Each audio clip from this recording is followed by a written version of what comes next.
नंदस्त्वात्मज उत्पन्ने से लेकर तत आरभ्य नंदस्य ब्रजस सर्व समृद्धिमान हरेर निवासात्म गुणैहि रमा क्रीडमभु नृप। यहाँ तक 18 श्लोकों में श्री सुखदेव जी महाराज ने नंदोत्सव का वर्णन किया।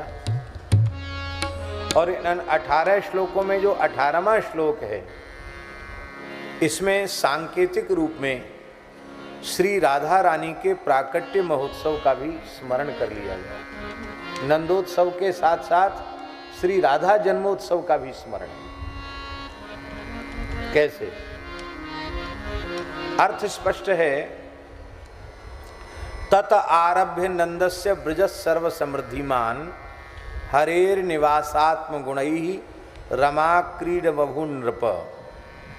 सरलार्थ तो इसका यह है कि हे नृप, हे राजर्षि परीक्षित, जब से भगवान का नंद महल में अवतरण हुआ, नंद ब्रज में भगवान का अवतार हुआ, तब से ब्रज समस्त प्रकार की समृद्धियों से युक्त हो गए। भगवान के जो स्वाभाविक दिव्य गुण हैं,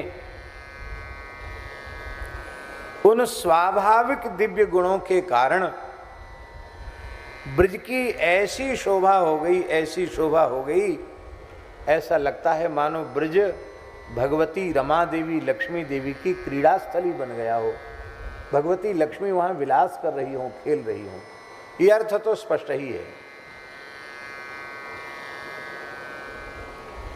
अब यहां रमा शब्द का अर्थ राधा करेंगे तो पूरे श्लोक का अर्थ बदल जाएगा। तब अर्थ श्लोक का होगा कि जब नंद महल में श्री कृष्ण का प्राकट्य हुआ, नंद महोत्सव हुआ, और उसके पश्चात जब वृषभानु गोप के गृह में श्री कृष्ण के दिव्य स्वभाव, प्रभाव और गुण, उनको प्रकट करने वाली जो उनकी आह्लादनी शक्ति है, वही वस्तुतः श्री कृष्ण की आत्मा है। आत्मा तो राधिका तस्य तयैव रमणांसौ। और उन्हीं के दिव्य गुणों का प्रकाश करने वाली भगवती श्री राधा रानी है। वो राधा रानी भी नंद ब्रजभान गोप के गृह में प्रकट हुई, और उसके बाद तो राधा रानी की क्रीड़ा स्थली ब्रज बन गया। अर्थात इधर नंद महल में क्रीड़ा हो रही है बालकृष्ण की, और इधर वृषभानु बाबा के यहाँ राधा रानी की क्रीड़ा हो रही है। भाद्र कृष्ण अष्टमी को श्री कृष्ण का प्रादुर्भाव है, और भाद्र शुक्लाष्टमी को श्री राधा रानी का प्रादुर्भाव है। 15 दिन का अंतर। आप कहेंगे रमा शब्द का अर्थ राधा कैसे होगा? तो रमा शब्द वस्तुतः जो रमा शब्द है, उसका सरलार्थ क्या है? रमा कहते किसको हैं? जो रमते इति रमा, जो रमण करे उसका नाम रमा है। तो रमते विष्णुना साकम रमा लक्ष्मी, रमते रामचंद्रेण साकम रमा सीता।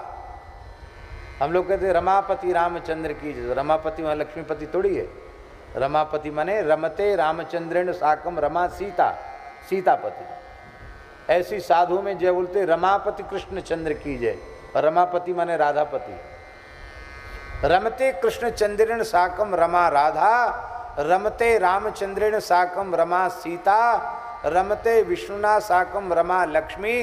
अरे यहाँ तक ही नहीं, रमते ब्रह्मणा साकम रमा भारती सरस्वती, रमते शंभुना साकम रमा पार्वती। इतना ही नहीं, रमते इंद्रेण शाकम रमा शची। तो रमण करे वो रमा है। तो जहां जिसका प्रकरण चल रहा है, उस प्रकरण के अनुसार शब्द का अर्थ किया जाएगा। जैसे भोजन के प्रकरण में सैंधव शब्द का अर्थ नमक होता है, और यात्रा के प्रकरण में सैंधव शब्द का अर्थ अश्व होता है, ऐसे ही कृष्ण जन्मोत्सव का प्रकरण है। इसलिए यहाँ पठित रमा शब्द का अर्थ रमते कृष्ण चंद्रेण साकम रमा श्री राधा तस्याह श्री राधायाह क्रीड़ा स्थलम ब्रजमभूत।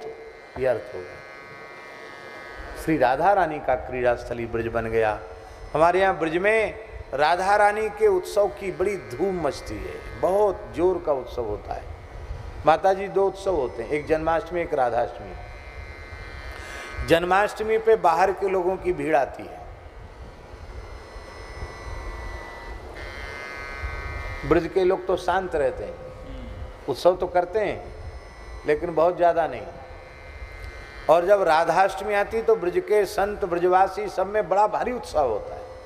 राधाष्टमी पर 4 गुना नहीं 100 गुना आनंद ब्रज में हो जाता है। अद्भुत आनंद ब्रज में होता राधाष्टमी के उत्सव में। ऐसे लगता कि राधाष्टमी का उत्सव हम लोगों का, घर वालों का उत्सव है, जन्माष्टमी का उत्सव बाहर वालों का उत्सव है। ऐसा नहीं है ठाकुर जी से कोई प्रेम कम है या उनके प्रति भेद है, ऐसी बात मत लगा लेना। श्री कृष्ण का उत्सव भी हर स्थान में, हर मठ मंदिर में मनाया जाता है। पर राधा रानी रसेश्वरी हैं, रासेश्वरी हैं, माधुर्य की अधिष्ठात्री हैं। उनके बिना माधुर्य कहाँ, उनके बिना रस कहाँ। इसलिए राधा रानी रसेश्वरी रासेश्वरी है।